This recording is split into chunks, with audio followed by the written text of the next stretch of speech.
Саламатсыздар ма, 8 сынып оқушылары? Квадрат теңдеулері бөлімі бойынша жиынтық бағалаудың екінші нұсқасын түсіндіретін боламын. Оқушылар қажет болса каналымда басқа да нұсқалары және осы алгебра пәнінен бөлек физика және геометрия пәндерінің БЖБ және ТЖБ талдау сабақтары бар. Каналға өтіп қажетті сабақтарды қарасаңдар болады. Оқушылар каналға жазылуды лайк басып, жеке өздерінің пікірлеріңді қалдыруды ұмытпаңдар.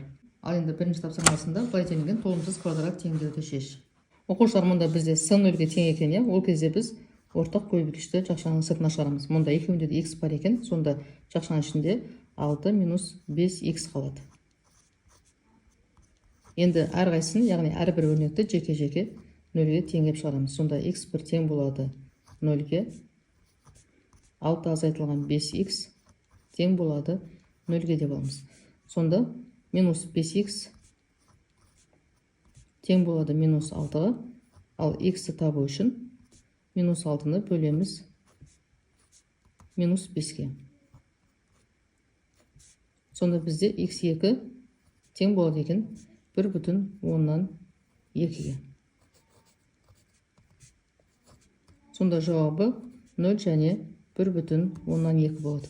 Мұнда біз минус x квадратты жазып аламыз да 4-ті қарама-қарсы таңбамен теңдіктің оң жағына ауыстырамыз.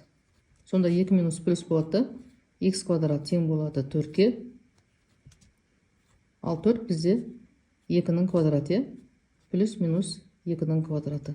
Сонда жауабы плюс минус 2 болады. Келесі тапсырмасы: квадрат теңдеуді дискриминанттың көмегімен шешіп, төбірлерінің қосындысы мен көбейтіндісін анықта. Оқушылар, мұнда бізде a 1-ге тең екен, b мінекей минус 7-ге тең екен, ал с 12-ге тең екен.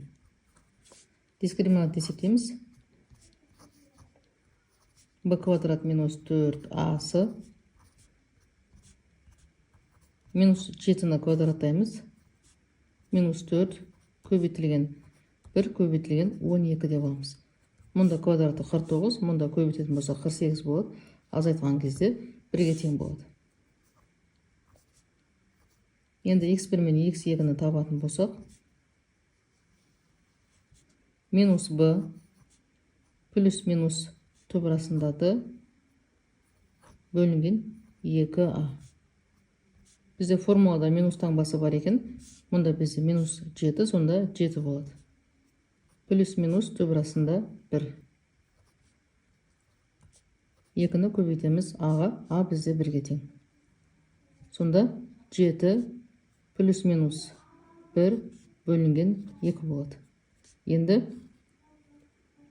7-ден азайтамыз 1-ді, 6 2-ге бөлсек 3 болады.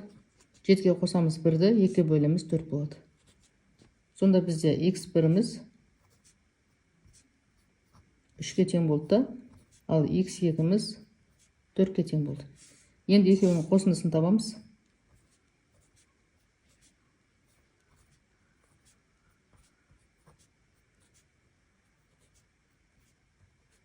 Қосындысы 7-ге тең болды.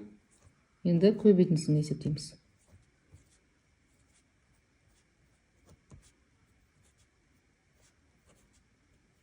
Көбейтіндісі 12-ге тең болды.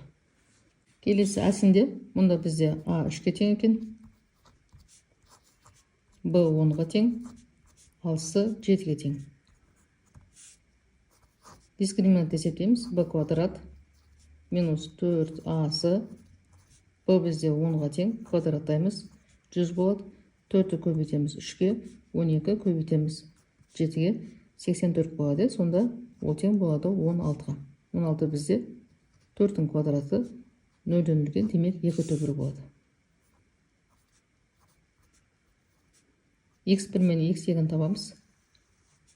Минус b плюс минус түп арасында d бөлінген 2a. Сонда минус 10 плюс минус түп арасында 16 бөлінген 2 көбейтілген 3. Минус 10 плюс минус 4 бөлінген 6-я. Енді x1 мен x2-ні есептейік. Минус 10, минус 4, минус 14 болады. 6-ға бөлеміз, сонда 6-дан 14 болады, минус таңбасы бар. Екеуді 2 деген санға қысқарады, сонда 3-тен 7 болады. Бұл бізде минус 2 бүтін 3-тен 1 деген сөз. Мұнда минус 10 плюс 4 минус 6 болады. 6-ға бөлетін болсақ, минус 1-ге тең болады. Енді 2 түбірдің қосындысын есептейік. X1 бізде минус 2 бүтін 3-тен 1 қосамыз минус 1-ді. Екеуінің таңбасы 1-дей, сонда минус 3 бүтін 3-тен 1 болады. Қосқан кезде. Енді 2 түбірді көбейтейік. Минус 2 бүтін 3-тен 1-ге көбейтеміз минус 1-ді. 2 минус плюс болып кетеді, сонда 2 бүтін 3-тен 1 болады.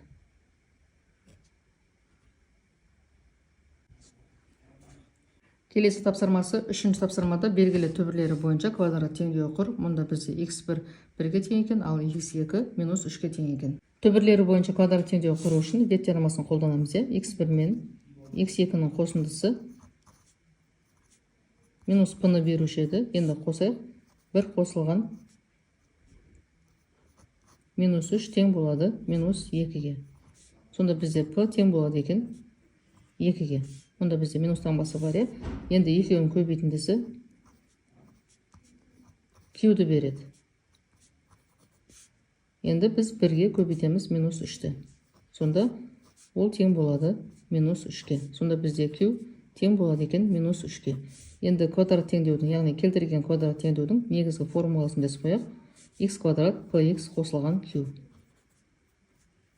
Сонда x квадрат қосылған 2x минус 3 тең болады 0-ге. Мінекей осындай квадрат теңдеу құрылды. Соңғы тапсырмасы квадрат теңдеу түбірлерінің формуласын қолданбай теңдеудің түбірлерін тап. Оқушылар, мұнда біз үшінші есептегі вет теоремасын қолданамыз. x1 мен x2-ның қосындысы тең болады минус p-ға еді. Сонда 10 шығу үшін біз 5-ге 5-ті қосамыз. Сонда мұндағы формуламен минус p болады, яғни минус 10 болады.